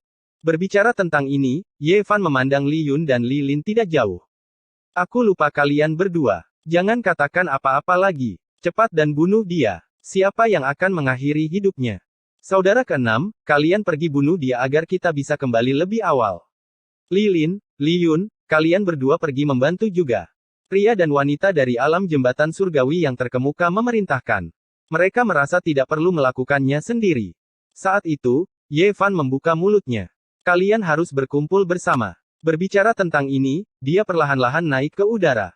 Dia benar-benar tidak sederhana. Guru benar. Semuanya berhati-hatilah, salah satu dari mereka mengingatkan. Kedua pembudidaya alam jembatan surgawi masih tidak peduli. Mereka memerintahkan yang lain untuk maju dan masih tidak berniat melakukannya. Ye Fan menyapu pandangannya ke kerumunan dan menghela napas. Aku benar-benar tidak ingin membunuh. Kesombongan yang tidak tahu malu. Kamu akan mati dan kamu masih berani berbicara dengan sombong. Anda benar-benar tidak tahu bagaimana kata, kematian, ditulis. Dengan senyum tipis, Ye Fan menggelengkan kepalanya dan menasehati, kalian harus kembali. Beritahu Han Yishui bahwa karena dia sangat ingin membunuhku, dia sebaiknya datang sendiri. Mengapa membiarkan ke-10 murid itu mati sia-sia? Kamu, bahkan 2 pembudidaya alam jembatan surgawi sangat marah. Tubuh mereka memancarkan gelombang energi yang kuat dan mereka perlahan-lahan maju. Mereka hendak mengeluarkan senjata mereka dan membunuh Ye Fan secara pribadi. Sepertinya kalian tidak akan mundur apapun yang terjadi. Karena itu masalahnya, aku akan mengirim kalian semua dalam perjalanan. Senyum Ye Fan tidak berkurang, tetapi seluruh temperamennya berubah. Ayo kita bunuh dia bersama-sama. Kedua pembudidaya alam jembatan surgawi merasa ada yang tidak beres dan memerintahkan semua orang untuk menyerang bersama. Sudah terlambat. Tidak ada satupun dari kalian yang bisa pergi. Saat itu, kekuatan ilahi Ye Fan melonjak dan api ilahi keemasan menyala dengan dahsyat. Seluruh tubuhnya bersinar seperti matahari keemasan. Guntur dan suara tsunami terdengar. Ye Fan bagaikan seorang dewa yang mengenakan baju perang emas. Rambut hitamnya menari-nari tertiup angin dan dia dikelilingi oleh petir. Cahaya ilahi yang tak berujung menenggelamkannya. Boom! Tubuh fisik Ye Fan bergetar dengan gelombang energi yang kuat. Dia tidak mengeluarkan senjatanya dan menyerang ke arah 2 pembudidaya alam jembatan surgawi dengan tangan kosong. Aura yang begitu menakutkan langsung membuat semua orang pucat pasi karena ketakutan dan mereka semua menyerang dengan sekuat tenaga. Kedua pembudidaya alam jembatan surgawi tercengang. Pria itu mengeluarkan pedang iblis berwarna darah yang berwarna merah terang dan berkilau. Pedang itu menembus langit dan meledak dengan cahaya berdarah yang tak berujung. Itu seperti sungai berwarna darah yang bergelombang dan menebas ke arah Ye Fan. Klang! Cahaya berdarah melesat ke segala arah di langit. Dia mematahkan senjata yang dikeluarkan oleh pembudidaya alam jembatan surgawi. Seluruh tubuhnya diselimuti cahaya keemasan dan dia menyerbu dalam sekejap. Dia meninju dan sepertinya ada gelombang emas yang melonjak di langit. Bang! Kecepatannya terlalu cepat dan tubuh fisiknya sangat kuat. Tinju emasnya segera menghancurkan pria alam jembatan surgawi itu menjadi beberapa bagian dan darah berceceran di mana-mana. Kakak senior tertua. Semua orang berteriak kaget dan merasa kedinginan. Semua ini terjadi dalam waktu yang dibutuhkan percikan api untuk terbang dari batu api. Tidak ada yang bisa menghentikannya. Tubuh berharga Yevan yang kuat melepaskan cahaya ilahi dan tinju emas yang menakutkan itu tak terbendung. Dia memiliki kecepatan dan kekuatan yang tak tertandingi. Wanita alam jembatan surgawi itu mengeluarkan sepasang gunting naga perak. Itu seperti dua naga perak telah bergabung bersama dan menyerang ke arah Yevan. Pada saat ini, Yevan tampak dikelilingi oleh samudera keemasan. Matanya dipenuhi dengan cahaya keemasan dan kekuatan sucinya melonjak. Dia tidak menghindar sama sekali dan langsung melambaikan tinju emasnya untuk menyambut serangan itu. Boom! Seolah-olah ada sungai emas yang bergelombang. Saat dia melambaikan tinjunya, tinju itu melesat ke depan. Tinju emas itu langsung menghantam gunting naga perak. Suara yang menakutkan terdengar. Gunting naga perak hancur dalam sekejap, berubah menjadi lebih dari 10 bagian yang jatuh dari langit. Bang! Pada saat yang sama, Yevan berubah menjadi seberkas cahaya keemasan dan bergegas mendekat. Tinju emasnya benar-benar menghancurkan wanita itu dan darah berceceran ke segala arah. Kejutan mutlak dan kekuatan tempur yang tak tertandingi. Yevan seperti dewa perang emas saat dia membunuh dua pembudidaya alam jembatan surgawi dengan tangan kosong. Semua ini terjadi dalam sekejap dan tidak ada yang sempat bereaksi. Baru setelah itu yang lain mengeluarkan senjata mereka dan bergegas mendekat, tapi Yevan sudah berdiri di bagian lain dari langit. Cahaya ilahi keemasan menyelimuti tubuhnya seperti api. Ia telah meminum 2 jenis obat suci dan terlahir kembali 2 kali. Cangkang dagingnya sempurna dan berkilau. Itu sebanding dengan senjata dewa dan sangat kuat. Semua orang tercengang. 2 pembudidaya alam jembatan surgawi dibunuh oleh Yevan dengan tangan kosong. Bagaimana mungkin mereka masih memiliki keinginan untuk bertarung? Mereka sangat ketakutan sampai-sampai jiwa mereka hampir meninggalkan tubuh mereka. Segera, mereka semua terbang menjauh dan ingin melarikan diri. Yevan mengeluarkan sebuah cermin tembaga berwarna ungu. Kabut ungu berkabut dan dalam sekejap, permukaan cermin bersinar terang seperti matahari di langit. Cahaya ilahi berwarna ungu yang dipancarkannya menyapu ke segala arah. Set set set set. Gumpalan asap keluar dan mayat-mayat berjatuhan satu demi satu. Ah! Jeritan terdengar dan tidak ada yang bisa melarikan diri. Ada jurang yang sangat besar antara alam mata air kehidupan dan alam jembatan surgawi. Perbedaan kekuatannya seperti langit dan bumi. 2 pembudidaya alam jembatan surgawi dihancurkan oleh tinju emas Yevan, apalagi mereka. Mereka tidak bisa menahan serangan tingkat tembaga ungu. Termasuk Lilin dan Liyun, tidak ada satupun dari 12 orang kultivator yang dapat melarikan diri. Mereka semua terbunuh. Cermin 8 trigram tembaga ungu yang dimurnikan oleh seorang kultivator yang telah melampaui alam nirwana memang luar biasa. Yevan bergumam pada dirinya sendiri. Dia menyimpan cermin itu dan api ilahi emas di tubuhnya menghilang dengan cepat. Kepalan tangan emas dan kulitnya yang berkilau kembali ke warna normalnya. Aura kuatnya benar-benar terkendali. Dia sekali lagi berubah menjadi seorang pemuda tampan, seperti anak laki-laki besar di sebelahnya, yang terlihat tidak berbahaya bagi manusia dan hewan. Han Yishui, Anda mengirim 10 murid terbaik. Mereka sangat kuat. Jika itu orang lain, mereka pasti sudah mati. Sayangnya, mereka bertemu denganku, gumam Yevan dalam hati. Karena Anda ingin membunuh saya, maka saya tidak bisa menahan diri. Yevan tidak membuang waktu dan bergegas menuju gua reruntuhan roh. Tak lama kemudian, dia tiba di gerbang gunung dan masuk. Para murid yang menjaga gerbang gunung mengenalinya dan tidak menghentikannya. Jangan membuat masalah. Jika saya takut akan masalah, saya ingin meninggalkan kerajaan Yan dengan damai. Han Yishui, karena Anda ingin membunuh saya akan datang kepada Anda hari ini. Pada saat itu, Han Yishui merasa tidak nyaman. Dia merasa ada sesuatu yang tidak beres. Dia menunggu lama, tetapi murid-muridnya tidak kembali, yang membuatnya merasa cemas. Pada saat itu, ia merasa ada sesuatu yang tidak beres. Sepertinya ada aura khusus di lembah itu. Dia mengangkat kepalanya dan melihat ke depan. Di depan paviliun, ada seorang pemuda berusia sekitar 14 tahun. Dia menunjukkan giginya yang putih dan tersenyum cerah ke arahnya. Di mana mereka? Han Yishui bertanya, tidak mau menyerah. Apakah Anda berbicara tentang 10 murid terbaik Anda?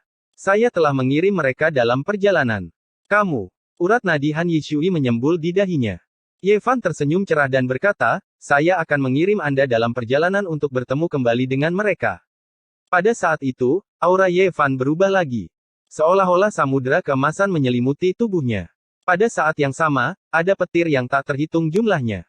Cahaya ilahi menyilaukan dan gelombang energi yang menakutkan dilepaskan. Chapter 115 tidak ada kesulitan sama sekali. Beraninya kau datang ke sini sendirian untuk membunuhku. Berani sekali. Urat nadi Han Yishui terlihat menonjol di dahinya. Lawannya telah membunuh ke-10 muridnya dan sekarang berani kembali untuk membunuhnya. Ketegasan dan ketenangan seperti itu adalah sesuatu yang hanya sedikit yang bisa dibandingkan. Anda mengirim 10 murid Anda untuk membunuh saya, jadi saya tentu saja tidak bisa menahannya. Aku di sini untuk membunuhmu. Ye Fan diselimuti oleh cahaya keemasan. Seluruh tubuhnya menyilaukan seperti dewa perang emas berbaju zirah. Apa kau pikir kau bisa membunuhku? Apa kau pikir kau bisa meninggalkan reruntuhan roh surga hidup-hidup? Wajah Han Yishui menjadi gelap seperti air. Tidak sulit untuk membunuhmu. Saya hanya akan menanggalkan pakaian saya dan pergi tanpa menimbulkan masalah. Ye Fan sangat tenang. Han Yishui terkejut sekaligus marah. Ye Fan tidak hanya percaya diri, tapi dia juga meremehkannya. Dengan dingin dia berkata, kamu sudah begitu menakutkan di usia yang begitu muda. Jika kamu dibiarkan dewasa, siapa di wilayah Yan yang bisa tunduk padamu? Hari ini, aku akan melakukan sesuatu yang memusnahkan dan mencekikmu di buayan. Ye Fan tertawa kecil, Anda ingin mencekik saya? Berhentilah bermimpi. Aku tahu apa yang kau rencanakan. Kau hanya mencoba mengulur-ulur waktu. Sayangnya, Anda tidak akan memiliki kesempatan. Kau ditakdirkan untuk mati hari ini. Ekspresi Han Yishui berubah drastis. Lawannya datang untuk membunuhnya sendirian. Ketegasan dan ketenangan seperti itu menyebabkan rasa dingin muncul di hatinya. Dia segera mundur tanpa perlawanan dan bergegas maju untuk melarikan diri. Han Yishui, kamu mengecewakanku.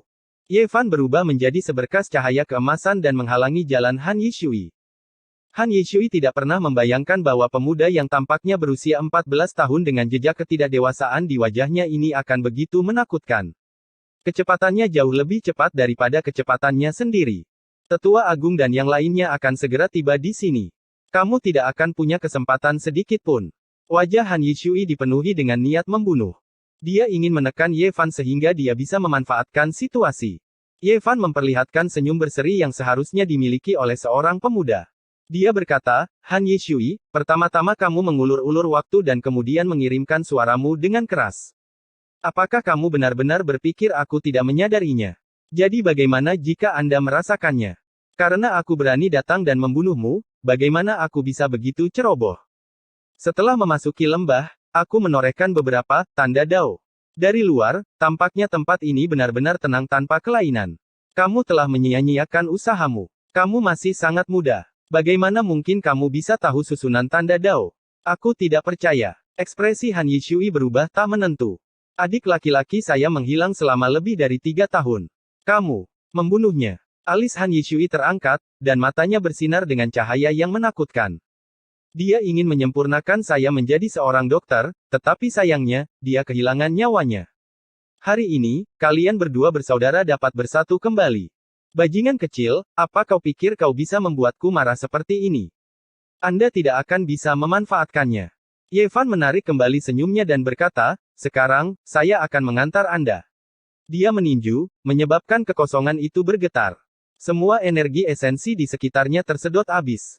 Tinju emasnya seperti gunung, memberikan rasa tekanan yang kuat. Tetua Han pertama-tama mengeluarkan penggaris perak. Penggaris itu dengan cepat membesar, dan berkedip-kedip dengan cahaya putih bersih. Itu seperti seekor naga perak yang bergegas, menghantam ke arah kepala Ye Fan. Dang! Tinju emas Ye Fan menghantam penggaris perak dengan keras, menyebabkan suara kaca yang tajam. Cahaya perak tersebar ke segala arah, dan penggaris perak yang menyilaukan itu langsung meredup. Dengan suara peng, itu hancur di udara. Pupil mata Han Yishui dengan cepat mengecil. Dia sama sekali tidak berani mempercayai matanya sendiri. Lawannya dengan tangan kosong telah menghancurkan salah satu harta karunnya yang kuat. Apakah ini masih tinju? Itu hanya sebanding dengan senjata dewa. Ye Fan bergegas mendekat seperti hembusan angin, dan api keemasan mengalir seperti air pasang. Tinju emasnya tumbuh semakin besar, membawa serta kekuatan tirani yang tak tertandingi yang menyebabkan kehampaan bergetar. Ekspresi Han Yishui berubah drastis. Dia tidak pernah berpikir bahwa seorang kultivator pada tingkat ini akan bertarung dengan tubuh fisiknya dan secara langsung menghadapi harta karun roh. Terutama pemuda ini, dia sangat terkejut. Klang! Di depannya, cahaya hijau berkilauan, dan perisai hijau muncul. Perisai itu mengembang tertiup angin, dengan cepat membesar hingga mencapai ketinggian 4-5 meter. Perisai itu berkedip-kedip dengan kilau logam, tampak sangat tebal dan berat, melindunginya di belakangnya. Boom! Meskipun perisai hijau itu adalah harta karun, itu masih tidak bisa menghentikan Ye Fan. Tinju emasnya sepertinya memiliki sifat iblis, memiliki kekuatan yang tak tertandingi. Dengan satu pukulan, perisai tebal setinggi 4-5 meter itu segera hancur. Han Yishui mundur seolah-olah dia terbang, tubuhnya meletus dengan cahaya. Sebagai pemurni senjata, dia sama sekali tidak kekurangan senjata. 9 tombak tulang berwarna hitam pekat melesat, menyebabkan kabut bergolak. Tombak-tombak itu berwarna hitam menakutkan, seperti 9 cakar iblis, saat mereka menerjang ke depan. Ye Fan berdiri di posisi semula, mengayunkan tinju emasnya. Kehebatan pertarungannya yang kuat menyebabkan ruang di sekelilingnya terdistorsi saat dia terus-menerus berbenturan dengan 9 tombak tulang hitam pekat, mengeluarkan serangkaian suara gemerincing. Suatu hal yang sangat menakutkan terjadi. Kabut hitam yang memenuhi langit dibubarkan dengan paksa oleh kepalan tangan emas, dan alam semesta yang jernih dan cerah muncul. 9 tombak tulang itu hancur inci demi inci dan berubah menjadi bubuk halus. Mereka melayang ke bawah bersama angin dan hancur berkeping-keping. Ini, Han Yishui tercengang. Dia benar-benar tidak bisa berkata-kata. Ini bukan kultivator biasa. Tubuh fisik tirani seperti itu unik di wilayah Yan. Itu adalah harta karun roh yang melebihi senjata apapun. Harta apa lagi yang kamu miliki? Keluarkan mereka. Biarkan saya melihat batas-batas tubuh fisik Anda. Kamu. Han Yishui terkejut sekaligus marah. Lawannya sama sekali tidak menganggapnya serius, memperlakukannya seperti batu ujian. Cahaya ungu menyala, dan sebuah jaring besar muncul di tangannya. Dia dengan cepat menerjang ke bawah, dan di dalam jaring itu terdapat diagram 8 trigram ungu yang berkedip-kedip. Ini menyebabkan Ye Fan mengerutkan kening. Dia merasakan fluktuasi kekuatan ilahi yang kuat, dan dia tidak berani ceroboh. Gelombang kekuatan ilahi melonjak di dalam tubuhnya. Boom! Ye Fan mengayunkan tinjunya. Api ilahi keemasan menyala di sekelilingnya, dan kekuatan ilahinya seperti lautan. Itu jauh lebih kuat dari sebelumnya, dan tinju emasnya tak terbendung. Jaring ungu itu langsung hancur, berubah menjadi kabut cahaya yang menghilang ke langit. Wajah Han Yishui pucat pasi. Ini merupakan pukulan besar baginya. Dia tidak bisa membayangkan bagaimana tubuh fisik seseorang bisa begitu kejam. Itu menentang akal sehat. Bajingan kecil, kamu benar-benar melebihi harapanku. Pada saat ini, labu perak berkilau muncul di tangan Han Yishui. Labu itu berkedip-kedip dengan cahaya yang berharga. Dia melepas labu itu dan berkata, mungkin sudah waktunya untuk mengakhiri ini. Labu perak terbang ke udara dan dengan cepat mengembang hingga sebesar gunung kecil. Mulut labu itu mengalir ke bawah, dan aura berkabut mengalir keluar. Seluruh tubuhnya mekar dengan kecemerlangan, dan itu seperti gunung perak yang terbentang di langit. Ini adalah senjata yang telah saya asah hampir sepanjang hidup saya.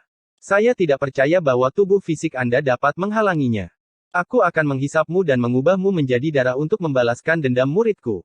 Silakan dan cobalah. Ye Fan tiba-tiba melesat cepat. Tubuhnya berubah menjadi pelangi, dan dalam sekejap mata, dia tiba di depan mulut labu. Tinjunya menjulang tinggi ke langit, dan cahaya gemerlap memancar darinya. Kepalan tangan emasnya menghancurkan mulut labu menjadi beberapa bagian.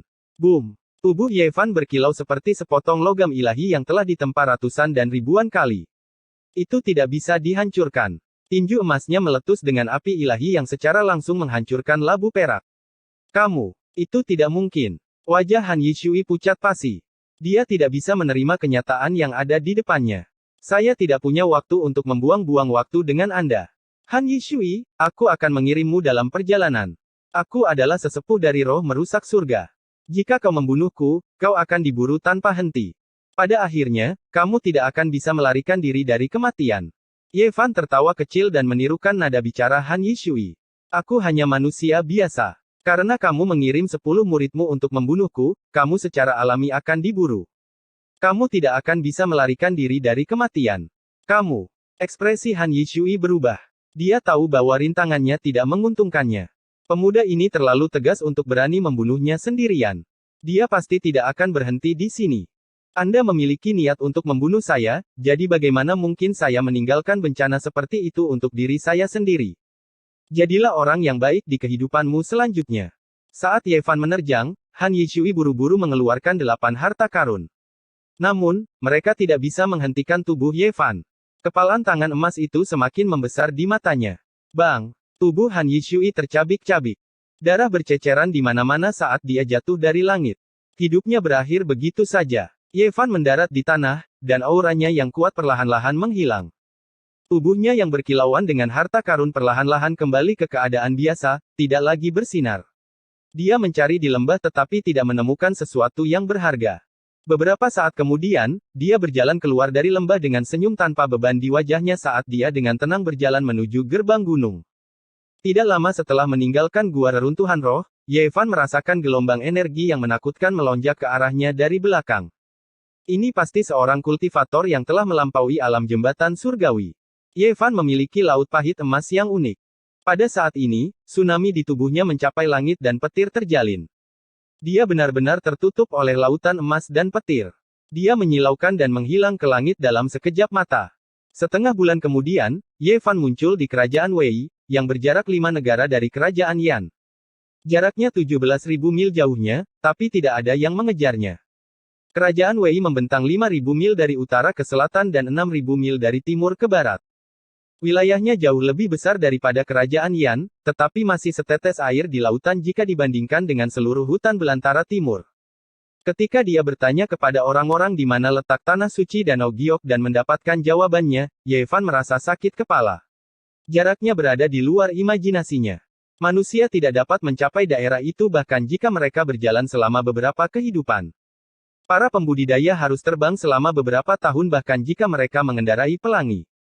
Dia mengerang lemah dan mengusap pelipisnya sambil bergumam dalam hati, apakah ini sebuah planet? Tidak mungkin. Bagaimana mungkin ada wilayah yang begitu luas? Ini benar-benar di luar akal sehat. Jika dia mengendarai pelangi, dia tidak akan bisa berkultivasi sama sekali. Akan sia-sia jika menyia-nyiakan beberapa tahun seperti ini. Ye Fan merasa bahwa dia tidak bisa menyia-nyiakannya seperti ini. Dia tidak mampu membelinya. Dia bertanya-tanya dan menemukan bahwa ada metode lain yang bisa berhasil, yaitu mengukir pola dao yang paling dalam untuk memadatkan kekuatan langit dan merebut kekayaan langit dan bumi untuk membuka gerbang alam dan menyeberangi kehampaan. Banyak sekte besar yang dapat melakukan ini. Namun untuk melintasi lebih dari separuh hutan belantara timur dalam sekali jalan, hanya ada 2 sekte di daerah ini yang bisa melakukannya. Salah satunya adalah keluarga Ji, yang berjarak 10.000 mil ke arah barat, dan yang lainnya adalah tempat suci Yao Guang, yang berjarak 15.000 mil ke arah timur. Mereka memiliki sejarah yang panjang dan warisan yang dalam, jadi mereka pasti bisa melakukannya. Membuka gerbang luar angkasa dan menyeberangi kehampaan, semakin jauh jaraknya, semakin banyak energi yang akan dikonsumsi. Kedua sekte ini tidak akan melakukannya untuk seorang kultivator alam jembatan surgawi seperti dia, yang membuatnya pusing. Satu-satunya hal yang baik adalah dia masih punya waktu dan tidak terburu-buru untuk mendapatkan metode kultivasi alam rahasia Istana Dao. Ye Fan berencana untuk tinggal di kerajaan Wei untuk sementara waktu dan memikirkan cara untuk menyeberangi kehampaan. Sambil berkultivasi setiap hari, Ye Fan akan memikirkan bagaimana dia bisa menjadi lebih kuat. Tulang-tulangnya putih bersih seperti batu giok, sebanding dengan ketangguhan logam ilahi. Organ-organ dalam tubuhnya tanpa cacat tanpa sedikit pun noda, seperti artefak ilahi. Tubuhnya berkilau dan tembus pandang, cemerlang, dan kokoh tak tertandingi. Ini adalah keuntungan yang luar biasa. Ye Fan berpikir tentang bagaimana cara untuk terus mengembangkan keunggulan ini. Selama pertempuran di Gua Reruntuhan Roh Surga, kekuatan murni dari cangkang daging membuatnya merasakan kekuatan tempur yang primitif dan liar. Dia merasa bahwa jika dia bisa menggabungkannya dengan seni dan senjata ilahi, kekuatannya pasti akan meningkat. Saya telah meminum obat suci dan telah terlahir kembali 2 kali. Tubuh saya kuat dan saya bisa terus berlatih. Dia memikirkan berbagai teknik tinju di kampung halamannya. Dia telah berlatih beberapa di antaranya sebelumnya, berharap dapat melatih tubuhnya dengan teknik-teknik tersebut. Namun, dia selalu merasa bahwa teknik pertarungan murni tidak dapat bersaing dengan kultivator abadi. Dunia sekuler yang tak terbatas di kerajaan Wei dan ketenangan pegunungan yang dalam membentuk kontras yang kuat. Setelah sebulan, dia tidak memikirkan cara untuk menyeberangi kehampaan, tetapi dia mendapat pencerahan. Dia memikirkan Taiji. Taiji bergerak untuk melahirkan Yang, bergerak secara ekstrim dan diam untuk melahirkan Yin, diam secara ekstrim dan bergerak secara ekstrim. Satu gerakan dan satu keheningan adalah akar dari satu sama lain. Yin dan Yang terpisah, dan kedua energi tersebut berinteraksi untuk menciptakan segala sesuatu. Ya, kembangkan Taiji. Dia tidak ingin mengembangkan Taiji. Sebaliknya, dia ingin mengikuti catatan dalam berbagai buku kuno dan merujuk pada pemahaman orang-orang kuno tentang Taiji untuk mengembangkan teknik tubuh Taiji dan melatih cangkang dagingnya. Taiji adalah evolusi dari Dao.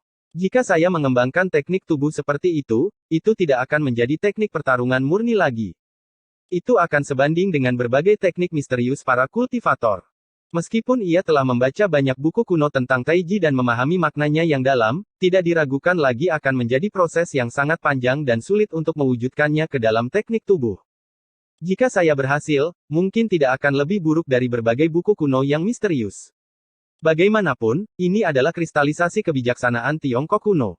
Ye Fan tidak ingin menyerah pada metode kultivasi di dunia ini. Sebaliknya, dia akan berkultivasi dengan lebih serius. Bagaimanapun, ini adalah sistem kultivasi yang lengkap dan matang. Menempa cangkang daging hanya untuk meningkatkan kekuatan tempurnya. Dia harus perlahan-lahan menjelajahinya dan itu ditakdirkan untuk menjadi proses yang sangat panjang.